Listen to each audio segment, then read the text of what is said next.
नमस्कार। तो स्वागत है आपका फिर से एक बार हमारे YouTube channel universal chemistry classes में, और मैं नरेंद्र मिश्रा अब आपको पढ़ाऊंगा IUPAC के आगे की रसायन विज्ञान की कहानी। तो हम बात करेंगे IUPAC तो हमने पढ़ी है और IUPAC के हमने नियम कानून पढ़े हैं। मैं उम्मीद करता हूँ आप लोगों को IUPAC समझ में आई होगी। मेरे प्यारे बच्चों, जैसे हम कार्बनिक यौगिकों के IUPAC नाम बनाते हैं, उसी प्रकार से हम कार्बनिक यौगिकों के साधारण नाम भी बना सकते हैं। तो हम चाहेंगे आप लोग हमारे पास आज कार्बनिक यौगिकों के IUPAC नाम के अतिरिक्त साधारण नाम बनाना भी सीखें। इसके लिए आपको हमारे साथ जुड़ना पड़ेगा, हमारे साथ रहना पड़ेगा, हमारे वीडियोज को आपको देखना पड़ेगा। मैं फिर से एक बार आपसे बताना चाहूँगा कि अगर आप IUPAC सीखना चाहते हैं तो इसके लिए आपको हमारे द्वारा बनाए गए सभी वीडियो को क्रम से पार्ट 1 से देखना होगा। अगर आप मध्य के पार्ट को देखते हैं तो हो सकता है आपको समझने में समस्या हो। इसलिए मैं आपसे रिक्वेस्ट करूंगा कि आप हमारे सभी वीडियो के पार्ट 1 से देखिए और अंत तक देखिए। आपको पूरा टॉपिक समझ में आएगा, क्योंकि हम इतनी आसानी से बच्चों को समझा रहे हैं। तो अब हम पढ़ेंगे IUPAC के आगे का भाग, और हम पढ़ेंगे कि कैसे यौगिकों के साधारण नाम बनाए जाते हैं। आइए शुरू करते हैं आज का अपना प्रोग्राम। तो हमको बनाना है कार्बनिक यौगिकों के साधारण नाम। कार्बनिक यौगिकों के साधारण नाम।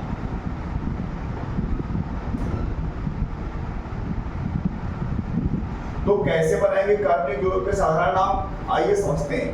तो मैं आपसे बात करना चाहूंगा, क्लास 10th में हम लोगों ने पढ़ा है सजातीय श्रेणी। अगर आप क्लास 10th में ही हैं तो आप पढ़ेंगे सजातीय श्रेणी। तो आइए पहले हम सजातीय श्रेणी के बारे में थोड़ी चर्चा कर लेते हैं। सजातीय श्रेणी,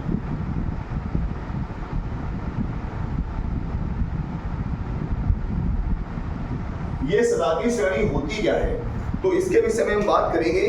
कार्बनिक यौगिकों में एक ऐसी श्रेणी होती है जिसमें विभिन्न यौगिकों में फंक्शनल ग्रुप समान होते हैं और उनके यौगिकों के मध्य में CH2 का अंतर होता है, और इनके जो परमाणु भार अणुभार होता है, अणुभार में भी 14 का अंतर होता है। इन्हें क्रम से रखने पर जो श्रेणी प्राप्त होती है उसको सजातीय श्रेणी कहते हैं। तो सजातीय श्रेणी क्या होती है, बात करते हैं। सजातीय श्रेणी को बांटा गया है 3 भागों में। कितने भागों में बांटा गया है? 3 भागों में। ध्यान समझिए, बहुत अच्छे समझाएंगे। सजातीय श्रेणी को बांटा गया है 3 भागों में। पहला होता है एल्केन श्रेणी, एल्केन श्रेणी। दूसरी होती है एल्कीन श्रेणी, और तीसरी होती है एल्काइन श्रेणी।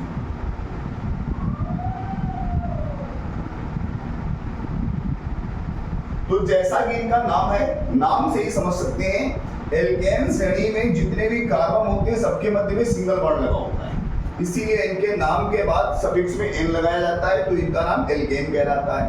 जो एल्कीन श्रेणी है, इसमें कम से कम एक डबल बॉन्ड होना आवश्यक है 2 कार्बन के मध्य में। अगर एक भी डबल बॉन्ड नहीं है तो एल्कीन श्रेणी का सदस्य नहीं कहलाएगा। और एल्काइन श्रेणी में भी इसी प्रकार से कम एक ट्रिपल बॉन्ड होना आवश्यक है 2 कार्बन के मध्य में। तो ये तो एल्केन, एल्कीन और एल्काइन की पहचान होती है। उसके बाद इनका जो साधारण सूत्र होता है वो इनका जनरल फार्मूला होता है CnH2n+2।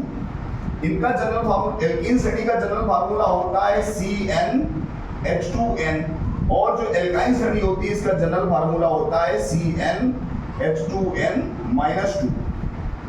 तो मेरे प्यारे बच्चों, इसको अगर आप साथ में नोट करते हुए चलेंगे तो आपको कार्बनिक यौगिकों के साधारण नाम बनाने में बिल्कुल भी परेशानी नहीं आएगी। एक एक नाम इतनी अच्छी तरीके से ट्रिक से सिखाएंगे आपको कि आप सोचेंगे कि हमने इतनी आसानी से सीख कैसे लिया। तो जुड़े रहिए हमारे साथ। देखिए यहाँ पर एल्केन श्रेणी, एल्कीन श्रेणी या एल्काइन श्रेणी, इसमें भी आपका IUPAC का ही सिस्टम चलता है। अगर यहां पर C1 है तो उसको हम क्या पढ़ेंगे? मेथ। और C2 है तो उसको हम क्या पढ़ेंगे 8th। याद रखिए वही 101 चल रहा है। अब इसको हम यहां से हटा करके अलग लिख देते हैं, यहां पे लिख देते हैं C1 को पढ़ते हैं मैथ वही सेम, और C2 को पढ़ते हैं 8th। बिल्कुल वही सेम चलेंगे जैसे हमने IUPAC में पढ़ा था, और ये पढ़ा हुआ है हमारे IUPAC के पार्ट फर्स्ट में। आप लोग वहां से वीडियो को देख सकते हैं, पूरा समझ सकते हैं। देखिए किसी भी श्रेणी के कुल सदस्यों का नाम और उनका सूत्र बहुत आसानी से बनाया जा सकता है, और इसको बनाने के लिए हमको यूज करना पड़ेगा एक केवल फार्मूला जो हाइड्रोजन को बैलेंस करता है, और वो फार्मूला है H = C × 2 + 2। ये फार्मूला काम करता है किसमें? एल्केन में। H = C × 2 ये फार्मूला काम करता है किसमें? एल्कीन में। और H = C × 2 - 2 ये फार्मूला काम करता है एल्काइन में। उम्मीद कर रहे हैं बात गौर से समझ रहे होंगे आप लोग। थोड़ा ध्यान दीजिए, हम इसको प्रमाणित करते हैं। देखिए यहां पर हम रखते हैं C1। क्या रखते हैं? C1। तो अगर कार्बन की संख्या 1 है तो उसमें हम इस फार्मूले को अप्लाई करेंगे, तो हो जाएगा H = C × 2 + 2। तो H = C की जगह पर हम 1 रखेंगे, 1 × 2 + 2, तो हो जाएगा H = 2 + 2, या H = बन रहा है हमारा 4। मतलब अगर कार्बन सिंगल है तो हाइड्रोजन कितने आएंगे उसके साथ में? 4। 1 को लिखा नहीं जाता है, छोड़ दिया जाता है, इसलिए फार्मूला क्या बना? CH4। समझ रहे होंगे। पहला सदस्य क्या है? CH4। किसका सदस्य है? एल्केन का। एक कार्बन को पढ़ते हैं मेथ। क्या पढ़ते हैं कार्बन को? मेथ। ध्यान दीजिए, और इसका सफिक्स होता है एन। जोड़ दीजिए, क्या बनेगा? एन। क्या बन गया? मीथेन। तो CH4 का नाम मीथेन। समझ रहे होंगे आप लोग। दूसरा सदस्य जो इसका है उसमें हमको लेना पड़ेगा C2, क्योंकि दूसरा सदस्य है तो C2 लेंगे। अब H कितने जुड़ेंगे? इस फार्मूले से हम फिर से एक बार समझ सकते हैं। तो क्या हो जाएगा? H = C की जगह क्या रखेंगे? 2 × 2 + 2, तो H = हो जाएगा 4 + 2, या H = आएगा हमारा 6। आशा कर रहे हैं आप लोग समझ रहे होंगे। H = 6। 2 कार्बन को हम क्या पढ़ते हैं IUPAC में? 8 हो गया। और एल्केन श्रेणी का सफिक्स क्या होता है? एन। क्या नाम बना? एथेन। अब आते हैं सजातीय श्रेणी पर। कहां आते हैं? सजातीय श्रेणी पर। तो देखिए CH4 और C2H6 ये प्रथम सदस्य, दूसरा सदस्य। चेक करिए C2H6 और माइनस कर दीजिए CH4। अगर दूसरे सदस्य से प्रथम सदस्य को कम कर दिया जाए तो 6 से 4 हाइड्रोजन जाते हैं, बचते हैं 2 हाइड्रोजन, और 2 कार्बन से 1 कार्बन जाता है, बचता है 1 कार्बन। कितना डिफरेंस आया? CH2 का। तो ऐसी श्रेणी जिसके सभी सदस्यों के मध्य में CH2 का अंतर आता है उसको हम क्या कहते हैं? सजातीय श्रेणी। उम्मीद है आप समझ रहे होंगे। अब इसके जरा अणुभार पर भी थोड़ा सा फोकस करते हैं। तो कार्बन का होता है 12। कितना होता है? 12। और हाइड्रोजन का होता है 1। रखिए इसमें रखिए CH4 में। तो 12 + 1 × 4 कितना हो गया? 12 + 4 = 16। ये किसका निकला है? CH4 का। अब निकालेंगे हम C2H6 का। तो 12 × 2 + 1 × 6, तो 12 दूनी 24, 24 + 6 = 30। ये निकला है हमारा C2H6 का। अब देखिए अगर 30 से 16 को हम घटा दें तो डिफरेंस निकल आएगा। तो 30 - 16 = कितना आया? 40। कितना डिफरेंस आया? 14। तो ऐसी श्रेणी, अब यहां पर आते हैं फिर से, ऐसी श्रेणी जिसके जो सदस्य होते हैं क्रम से 2 सदस्यों के मध्य में CH2 का अंतर होता है और अणुभार में 14 यूनिट का अंतर होता है, उन्हें हम क्या कहते हैं? सजातीय श्रेणी कहते हैं। उम्मीद है आप लोग समझ रहे होंगे, और रिक्वेस्ट है इसको अच्छी तरीके से समझिए क्योंकि ये बिल्कुल बेस है। रसायन विज्ञान का ये बेस है बच्चों। अगर ये बेस आपको समझ में आ गया तो रसायन विज्ञान आपके लिए बहुत आसान हो जाएगी। और अगर ये बेस आपकी समझ में नहीं आया, आपका बेस गड़बड़ रहता है, तो आप रसायन विज्ञान समझने में असमर्थ हो जाते हैं। विश्वास करिए मेरा, मैं पढ़ाता हूं, मेरे पास बहुत से ऐसे बच्चे हैं, किसी भी क्लास में अगर बच्चे थोड़ा सा बेस समझ लेते हैं तो उनका आगे का जो फ्यूचर होता है थोड़ा सा उस सब्जेक्ट का ब्राइट होता है। इसलिए आप लोग थोड़ा बेस समझिए। तो प्रथम सदस्य मीथेन, दूसरा सदस्य निकल आया एथेन। अब इसके हम तीसरे सदस्य को भी चेक करते हैं,